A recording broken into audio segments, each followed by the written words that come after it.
నమస్తే అండి. కేఎస్బిఎస్ క్రియేషన్స్కి స్వాగతం. ఈరోజు నేను చూపించబోయే రెసిపీ వచ్చేసి బ్రెడ్తో మంచి ఈవినింగ్ స్నాక్ అండి. చాలా టేస్టీగా ఉంటుంది. ఒకసారి ఇలా చేసుకొని చూడండి. పిల్లలకైతే చాలా బాగా నచ్చుతుందండి. దీనికోసం ముందుగా ఒక 2-3 ఆలుగడ్డలను తీసుకొని ఉడికించుకోవాలి.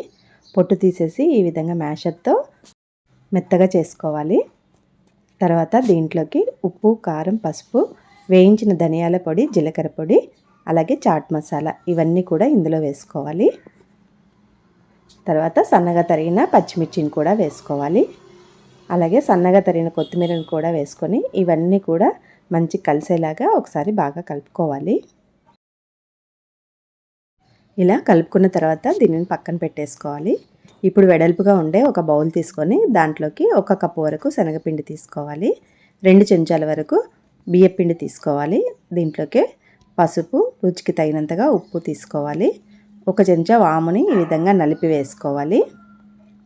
తర్వాత సన్నగా తరిగిన కొత్తిమీరను కూడా వేసుకొని ముందు ఒకసారి ఇవన్నీ పిండికి పట్టేలాగా ఒకసారి కలుపుకోవాలి.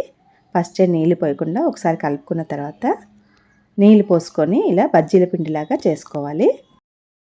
ఇది కూడా పక్కన పెట్టేసుకుందాము. ఇప్పుడు బ్రెడ్ పీసెస్ని తీసుకోవాలి. వీటికున్న బ్రౌన్ పార్ట్ని తీసివేయాలి. ఉంచినా పర్వాలేదండి. ఇక్కడ నేనైతే కొన్నిటికి ఉంచాను, కొన్నిటికి తీసాను. ఈ బ్రెడ్ పీస్ పైన ఇప్పుడు టమాటా కెచప్ని రాసుకోవాలి. ఇలా రెండింటికి కూడా టమాటా కెచప్ని అప్లై చేసి మనం చేసుకున్న ఆలు కర్రీ ఉంది కదా, దాన్ని దీని మీద పెట్టుకోవాలి. ఒక దాని మీద పెట్టుకొని రెండో దాంతో కవర్ చేసుకోవాలి. ఇలా చేసుకొని కొంచెం లైట్గా ప్రెస్ చేసుకోవాలి.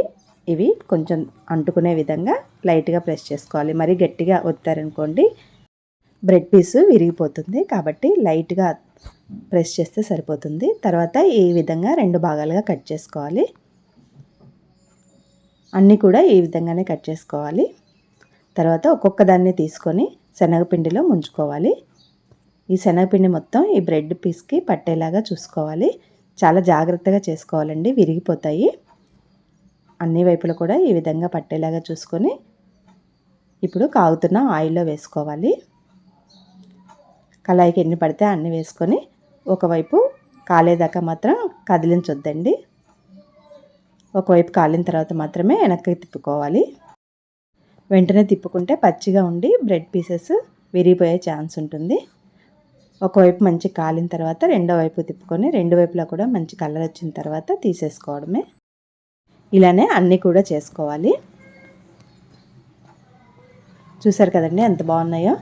చాలా టేస్టీగా కూడా ఉంటాయండి. ఒకసారి ఈ విధంగా తప్పకుండా ట్రై చేయండి. చివరిలో దీంట్లోకి ఒక 4-5 మిరపకాయలను కూడా వేయించుకున్నామంటే వాటితో పాటు సర్వ్ చేసుకుంటే చాలా టేస్టీగా ఉంటుంది. ఒకసారి ఇది మాత్రం తప్పకుండా ట్రై చేయండి. పిల్లలు ఇష్టంగా తింటారు. నచ్చితే మాత్రం లైక్ చేయండి, షేర్ చేయండి, సబ్స్క్రైబ్ చేయండి. నా ఛానల్ని సపోర్ట్ చేయండి. Thank you.